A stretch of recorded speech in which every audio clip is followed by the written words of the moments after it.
ओम शांति। आज के वरदान, बाप दादा के वरदान अपने प्यारे बच्चों के प्रति। डेट 26 जून 2025। वरदान है तन की तंदुरुस्ती, मन की खुशी और धन की समृद्धि द्वारा श्रेष्ठ भाग्यवान भव। तन की तंदुरुस्ती, मन की खुशी और धन की समृद्धि द्वारा श्रेष्ठ भाग्यवान भव। हर एक आत्मा अपने जिंदगी में सुख का अनुभव करना है, अपने जिंदगी को एंजॉय करना है, तो क्या करना पड़ेगा? आत्मा जो साधन को यूज करता है ना, वो ठीक रहना चाहिए। अभी आप तन को यूज करते हैं तो तन में कोई बीमारी नहीं रहेगा ऊपर से नीचे तक, तो तन आपका बात मानेगा।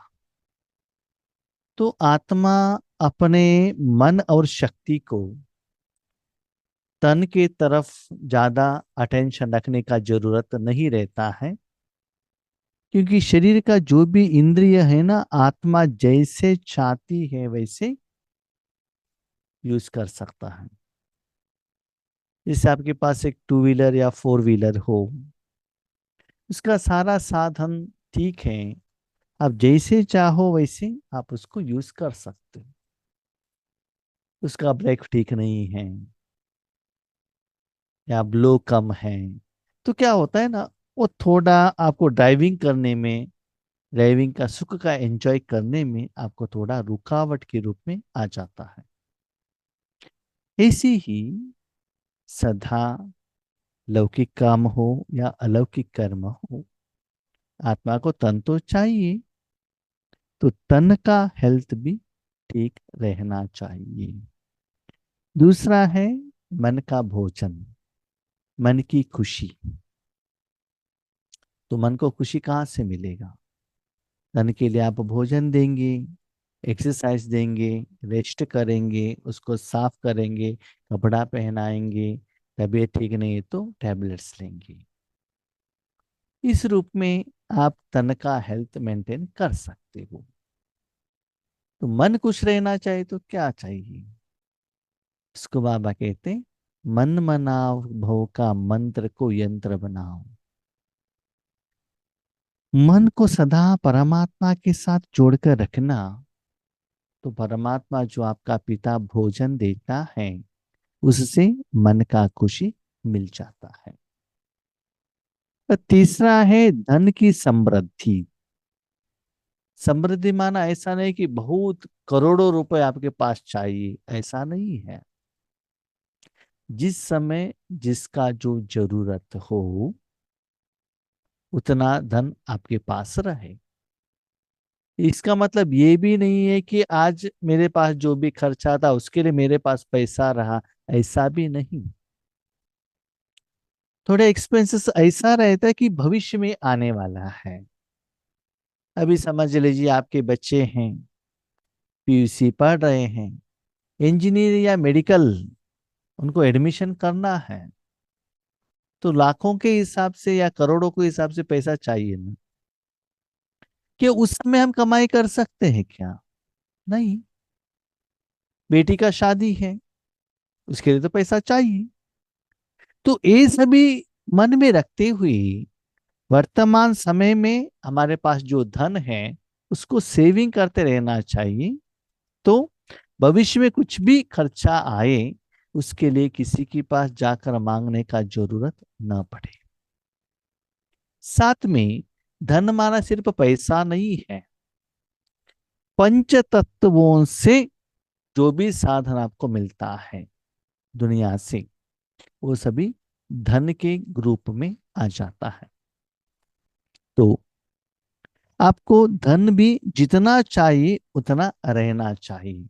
भोजन के लिए हो या अपना घर, व्हीकल, जो भी है, कपड़ा, जो भी जरूरत है अपने लिए, अपने परिवार के मेंबर्स के लिए, जितना मिनिमम रिक्वायरमेंट्स, ऐसा भी नहीं बहुत हाई फाई का हो, बहुत लो का हो, ऐसा नहीं, मीडियम लेवल। तो धन का समृद्धि का आधार है आपके पास कितना ज्ञान धन है। ज्ञान धन माना आशीर्वादों का खाता, सप्त गुणों का खाता, आपके अकाउंट में परमात्मा का जो कमाई का खाता है ना, जितना आपके पास स्टॉक रहेगा उसके आधार पर न केवल इस जन्म में, 84 जन्म में भी आपको कुछ किसी का कमियां नहीं रहेगा। इसलिए बाबा कहते हैं अंतिम समय में मेरे जो अनन्य बच्चे रहते हैं उनको कभी भी 2 वक्त का रोटी, रहने का जगह, पहनने का कपड़ा कभी भी कम नहीं पड़ता है अनन्य बच्चों को।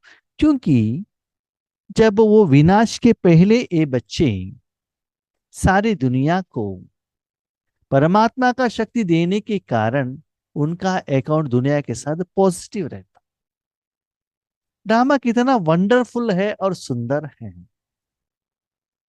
हर एक आत्मा इंडिपेंडेंट है, उनका कर्म भी इंडिपेंडेंट है। पहले आपके साथ में 100 आत्माएं हो, हर एक आत्मा उसका ही हिसाब किताब अनुभव कर रहा है। 99% ऑफ दी आत्माएं दुख में हैं, लेकिन एक आत्मा उसमें स्पिरिचुअलिटी के आधार पर वो दुख का असर उनके ऊपर नहीं पड़ सकता है और सुख का अनुभव हो सकता है, क्योंकि उनका अकाउंट उनके वो दुनिया के साथ अपना पर्सनल संस्कार ऐसा है।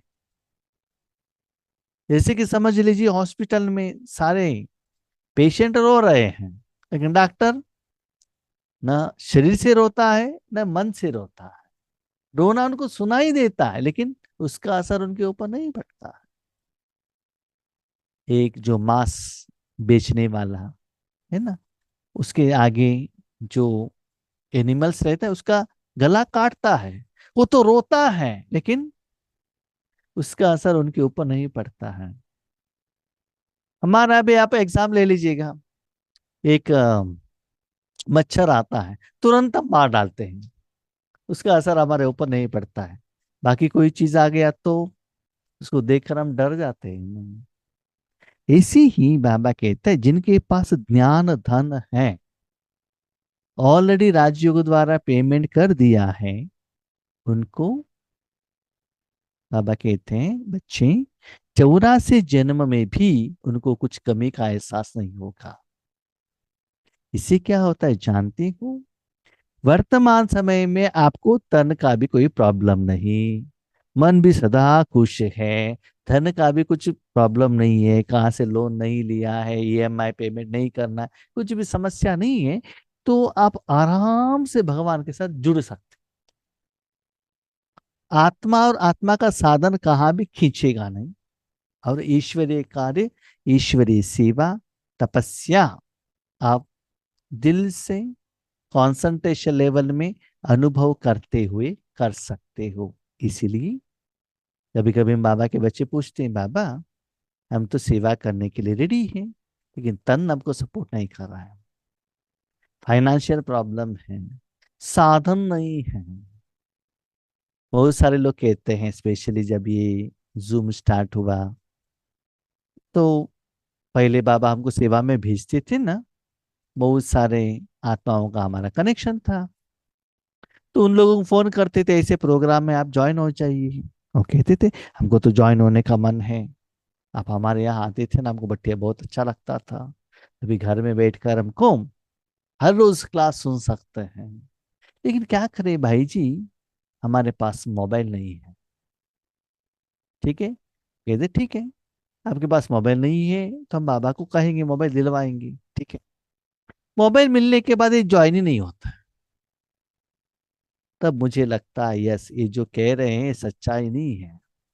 ऐसे लोगों को मैंने बहुत लोगों को देखा है, स्पेशली ईश्वरीय परिवार में, जो कहते हैं ना कि साधना के लिए हमको ये कमी है। हम भी तो भोले हैं, हम बाबा को कहते बाबा देखो ना, उस आत्मा को ये कमी है, दिलाओ ना। बाबा दिला देता है, बाबा भोलानाथ है। लेकिन देने के बाद जितना स्ट्रांग पुरुषार्थ होना चाहिए वो नहीं होता है। और किसी से क्या करते मुझे तो मालूम नहीं है, लेकिन हमारे साथ का जो एग्जाम्पल मैं आपको कह रहा हूँ, है ना, साधन पहले तो रीजन देते थे साधन नहीं है, अभी साधन आने के बावजूद भी साधन के आधार पर अपनी स्थिति को आगे बढ़ाने के लिए वो कोशिश नहीं करते हैं।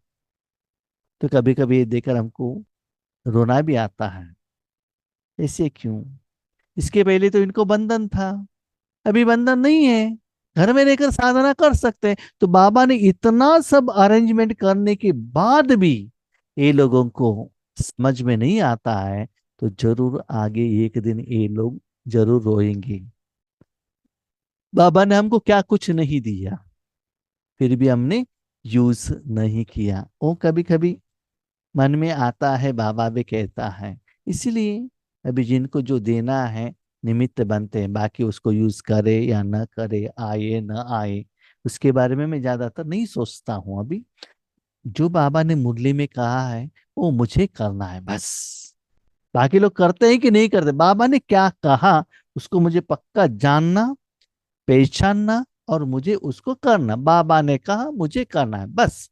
बाकी लोग करते हैं या नहीं करते, उनका मन का स्थिति, उनका अनुभव, मैं क्या जानूं। भले हमारे से भी उनका स्थिति अच्छा भी हो सकता है, कौन जानते हैं, मुझे तो पता नहीं चलता है। ठीक है, इसीलिए ऐसी साधना करने के लिए तन मन धन सब ठीक रहना वो जरूरी है। नहीं तो जब योग पर बैठते हैं इसके तरफ आपका मन जाता है। संगम युग पर सदा स्व में स्थित रहने से तन का कर्म भोग सूली से कांटा हो जाता है। तन का रोग योग में परिवर्तन कर देते हो, इसलिए सदा स्वस्थ हो। संगम युग में है, बाबा के साथ में है। तो दामा के अनुसार, 63 जन्मों का अनुसार, आपका कर्मों का हिसाब किताब के अनुसार कर्म भोग के रूप में जरूर आता है। वो अच्छा भी हो बुरा भी हो, what ever it may be, लेकिन स्पेशली जो अच्छा होता है हमको कोई समस्या नहीं है। जिसको भोगने से आत्मा को दुख होता है, अशांत होता है, वो आत्मा को अच्छा नहीं लगता है ना। तो बाबा को याद करने से, सेवा करने से ऐसा नहीं कि कर्म भोग 100% जीरो हो जाएगा, नहीं। जो बड़े रूप में जो आने वाला था वो छोटे रूप में हो जाएगा, परसेंटेज कम होगा, जिससे आप थोड़ा टॉलरेट कर सकते हो। दूसरी बात, जब आपका जो हिसाब किताब रहता है ना, उस समय आप हिसाब किताब की तरफ अटेंशन नहीं रखते हो, ईश्वरी सेवा की तरफ अटेंशन रखते हो, क्योंकि आपको वो प्यारा लगने लगता है। लौकिक में भी आप देख लीजिएगा, जिस दिन आपके घर में कुछ प्रोग्राम है, अपने बेटी का शादी है और कुछ है, या आपके कोई रिश्तेदार, क्लोज रिश्तेदार, परिवार के मेंबर, उनका तबीयत ठीक नहीं है, हॉस्पिटलाइजेशन किया गया है, एडमिशन किया गया है, उस समय आपके शरीर में कितना भी बीमारी हो आप उसके तरफ अटेंशन नहीं रखते हो। जिनके प्रति आपका प्यार है, अपनापन है, उसके लिए अपना समय दे देते हो, है ना। ऐसे जिन बच्चों को ईश्वरी सेवा के प्रति प्यार है, उस सेवा में अपने मन को लगाने के कारण ईश्वरी सेवा के फल से उनका तन तंदुरुस्त बन जाएगा, हेल्दी बन जाएगा। और जितना वो सेवा में अटेंशन रखते रखते, जितना समय आपको तो कर्म भोग अनुभव करना था, वो समय ईश्वरीय सेवा में आप बिजी हो जाते हो, कन्वर्शन हो जाता है ना। इसलिए देखिए, जब छोटे बच्चों को हेयर कटिंग के लिए कहाँ भी लेकर जाते हैं, उनके हाथों में कुछ चीज देते हैं कि उनका माइंड डाइवर्ट हो, है ना। कभी कभी डॉक्टर भी क्या करते, किसी को इंजेक्शन लगाना है तो उनसे बातें करते करते इंजेक्शन लगा देते ताकि उनको पता ही नहीं चले, है ना। तो ऐसे ही आप जितना सेवा के प्रति अटेंशन रखते जाएंगे, कर्म भोग का परसेंटेज कम होगा और तन को रोग के बदले योग में परिवर्तन कर देती हो। इसलिए सदा स्वस्थ रहते हो। तबीयत ठीक नहीं है, सोए हुए हैं, अब सोचते हैं, यस मुझे अभी तपस्या करने के लिए एक चांस मिला है। कभी कभी स्थूल सेवा में बिजी रहते हैं ना, तो तपस्या करने के लिए भी तो टाइम चाहिए। तो बीच में कुछ बुखार आ गया, कुछ समस्या आ गई, तो मुझे तपस्या करने के लिए भगवान ने एक चांस दिया है। इसे समझकर रोग को योग में परिवर्तन करते हैं। कोई कोई आत्मा ऐसे भी करते हैं कि उनको जो अच्छा लगता है, किसी का क्लास सुनना, बुक्स पढ़ना, ऐसे क्या करते हैं, अपने को ब्यूसी रखते हैं। इससे उनका तन का बीमारी भी ठीक हो जाएगा, वो सदा स्वस्थ रहेंगे। मन मनाव होने के कारण खुशियों की खान से सदा संपन्न हो, इसलिए मन की खुशी भी प्राप्त है। मन सदा भगवान के हाथ में रखा है, भगवान के पास खुशी है, सफलता है, उससे आपको सदा वो मिलता रहेगा। जैसे शरीर को एसी में रखने से ठंडा हवा आता रहती है ना, ऐसे ही मन को परमात्मा में रखने से मन को जो चाहिए वो मिलता रहता है। अभी समझ लो, आपने अपने पास सदा वाटर बॉटल रख दिया, जब भी प्यास लगता है पानी पी लो, किसी को पूछने का मांगने का जरूरत नहीं है ना। तो बाबा ने कहा, एक ईश्वरीय सेवा से तन का हेल्थ रहेगा, मन परमात्मा में रखने से मन को जो भोजन चाहिए, खुशी चाहिए, वो मिल जाएगा। और तीसरा, ज्ञान धन सब धनों से श्रेष्ठ है। ज्ञान धन माना बाबा का जो ज्ञान दूसरों को सुनाना, वो ज्ञान नहीं है, वो इंफॉर्मेशन है बस। तो ज्ञान धन क्या है? देखिए, ज्ञान धन में कब कन्वर्शन होता है? राइट, आपने इंजीनियरिंग किया, मेडिकल किया, एग्रीड, फर्स्ट रैंक आए, ओके, गोल्ड मेडल भी मिला, बहुत अच्छा, न्यूज़पेपर में भी आया, ओके, आपको सम्मान भी हुआ, एग्रीड, सर्टिफिकेट भी है, ओके। ये आपके पास ज्ञान है ना, धन तो नहीं है, नहीं। जो ज्ञान आपने अभी अभी समझ लो, आप डॉक्टर हो, पेशेंट के ऊपर अप्लाई किया, उनका तबीयत ठीक हो गया, उसके बाद उन्होंने पैसा दिया, वो पैसा आपके पास स्टॉक होता है, भले धन के रूप में, गहनों के रूप में, बिल्डिंग के रूप में, एक जगह के रूप में, शेयर मार्केट में इन्वेस्टमेंट करो, किसी भी रूप में जो आपके पास ज्ञान था निराकार रूप में, उसको आपने क्या किया, धन में कन्वर्शन किया, उसको कहते हैं ज्ञान धन। ज्ञान को आपने धन में कन्वर्शन किया, इससे ज्ञान भी बढ़ता है और धन भी बढ़ता है। ये तो स्थूल का हो गया। अभी स्पिरिचुअलिटी में आइएगा, बाबा ने हमको ज्ञान दिया, कैसे बाबा को याद करना है, कैसे सेवा करना है, कैसे निराकार में बाबा से शक्ति लेना है, सभी को देना है, उस विधि को अप्लाई करो। विधि अप्लाई करते लोगों का जब समस्या का समाधान मिलेगा, वो लोग आपको दुआ देंगे, थैंक्स कहेंगे, निराकार रूप में आपको जो खुशी है ना, वो बढ़ता जाएगा। साथ में वो अनुभव से क्या होता है ना, ज्ञान आपको ठीक से समझ में आने लगता है, बाबा क्या कह रहे हैं। ठीक है, तो ज्ञान भी चाहिए और धन भी चाहिए। ज्ञान धन माना आपने आध्यात्मिकता द्वारा परमात्मा शक्तियों को सभी लोगों को पहुंचा कर, जैसे आप मेडिकल में क्या किया आपने, आपके पास जो ज्ञान था आपने पेशेंट के ऊपर अप्लाई किया, रिजल्ट आया तो उन्होंने आपको पैसा दिया, वो पैसा आपका एक असेट बन जाता है ना। ऐसे ईश्वरी शक्ति आपने उनको दे दिया, उसके द्वारा उनका जो थैंक यू या निराकार रूप में शक्तियां उनके द्वारा आकर पहुंच जाता है। तो इसको बाबा कहते ज्ञान धन। इतना ज्ञान धन आप जितना देते ही जाते हो सभी लोगों को, पंच तत्वों को, सारे आत्माओं को, तो क्या होता है, आपके पास वो बहुत इकट्ठा होता है। ज्ञान धन वालों की प्रकृति स्वतः दासी बन जाती है। देखो, स्थूल धन जिसके पास में है, ज्यादा है, तो वो लोग क्या करते हैं, करंट चला गया तो भी उनको डिफरेंस नहीं पड़ता है, क्यों, इन्वर्टर है। कार है, कार को ड्राइवर भी है, तो उनको बस या ट्रेन फ्लाइट वेट करने का जरूरत नहीं रहता है। घर में पैसा ज्यादा रहने के कारण कोई आकर भोजन बनाकर लेकर जाते हैं, नहीं तो जोमेटो में ऑर्डर करते हैं। घर में काम करने वाला काम वाली है, कपड़े को आया ये कौन, वो कपड़े धोबी वालों को दे दिया हो तो साफ करके लेकर आके दे देता है। तो धन ज्यादा रहने के कारण उनको ज्यादा कुछ कर्म करने का जरूरत नहीं रहता है। ऐसे ही जितना परमात्मा का शक्ति पंच तत्वों को और आत्मा को देते जाएंगे, आपकी जिंदगी में आत्मा या आपके सर्वेंट के रूप में आएंगे, सहयोग के रूप में आएंगे, आपके साथी भी बनेंगे, फ्रेंड भी बनेंगे। और पंच तत्वों से जब जो भी आपको साधन का जरूरत है वो मिल जाएगा। करंट हो, कंप्यूटर हो, मोबाइल हो, जो भी है जरूरत है वो आपको मिल जाएगा। इसीलिए ज्ञान धन को इकट्ठा करना बहुत जरूरी है। और सर्व संबंध भी एक के साथ है, संपर्क भी होली अंशों से है, इसलिए श्रेष्ठ भाग्यवान का वरदान स्वतः प्राप्त होता है।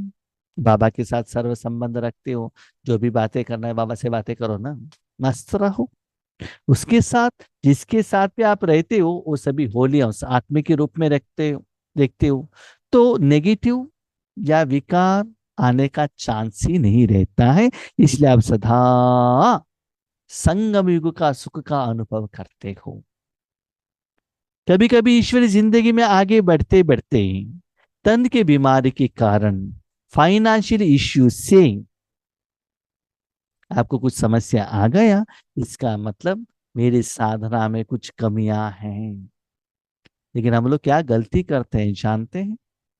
बाबा को याद करते करते हम लोग स्थूल धन या साधन को इकट्ठे करने में बिजी हो जाते हैं। हम सोचते हैं स्थूल धन द्वारा हमारा समस्या सॉल्व होगा, नहीं। थोड़े परसेंटेज हो सकता है, लेकिन आपके साथ बाबा है, ईश्वरी सेवा का फल है, तो आसानी से वो समस्या का समाधान मिल जाता है। इसलिए बाबा का कहने का भाव है सदा बच्चे ईश्वरी सेवा में ब्यूजी रहना। स्लोगन, याद और सेवा दोनों का बैलेंस ही डबल लॉक है। याद क्या है? Self protection. सेवा क्या है? दूसरों को देने के लिए निमित्त बनना। जैसे शरीर के लिए अपने शरीर को भी भोजन खिलाना है ना, और आपके घर में जितना भी लोग हैं उनको भी भोजन खिलाना है ना। सिर्फ मैं खाता रहूं, उनको खाली रखो, ये भी नहीं होता है। उनको खिलाते रहो, मेरे शरीर को नहीं खिलाया तो भी नहीं होगा। इसलिए जो ईश्वरीय शक्ति है खुद के लिए भी यूज करो, और आपके जो साथी है, विश्व परिवार है, उनको देने के लिए भी निमित्त बनना। ये दोनों आपके पास है, बैलेंस है, तो माया आने का चांसेस नहीं रहता। आज वर्तमान समय में हम देखते हैं जो धनवान लोग हैं ना, डबल लॉक डालते हैं। एक डोर लॉक, दूसरा गोदरेज का लॉक। डबल लॉक डाल, गोदरेज का लॉक ओपन है तो भी डोर ओपन नहीं होगा, क्यों? डोर लॉक डाला हुआ है ना। और अपने गहने में घर में रखते हैं या बैंक लॉकर में रखते हैं तो क्या होता है? डबल लॉक रहता है। एक लॉक आपके पास, एक लॉक वो बैंक वालों के पास। ऐसे सिर्फ आप याद करते रहेंगे और किसी के प्रति नहीं कर, मुझे जो बनना है हमको बनना है बस, बाकी लोगों से मुझे कुछ लेना देना नहीं, ऐसा भी नहीं चलेगा। सारा दिन मैंने देखा है बाबा के घर में कोई कोई है ना, सभी लोगों को माना ज्यादा लोगों को सेवा करते रहते रात दिन रात दिन। अपने शरीर के प्रति भी अटेंशन नहीं रखते हैं, नींद को भी नहीं देते हैं। इतना माना स्थूल सेवा में इतना बिजी रहते हैं, दिन में एक जगह पर बैठकर 10 मिनट्स योग ही नहीं करते। क्लास करते हैं, सेंटर में बहुत कुछ सेवा करते हैं, अथक सेवा, एक के बाद एक के बाद एक, झाड़ू लगाना, पोछा लगाना, ड्राइविंग करना, ये लेकर आना, वो लेकर आना, सब कुछ करते हैं, लेकिन योग ही नहीं है। हाँ, योग में बैठे हैं तो भी क्या याद आएगा? ये नहीं हुआ, वो नहीं हुआ, वो चाहिए, ये चाहिए, गेस्ट को लेना है। तो क्या हो गया? सदा दूसरों के प्रति ही सोचते हैं, खुद के प्रति नहीं सोचते हैं, तो वो आत्मा ये अंदर से स्ट्रांग नहीं रहते, है ना। खुशी का एहसास उनको नहीं होता। इसलिए बाबा कहते माया नहीं आनी है तो याद और सेवा का डबल लॉक लगाओ। अच्छा, अब शांति।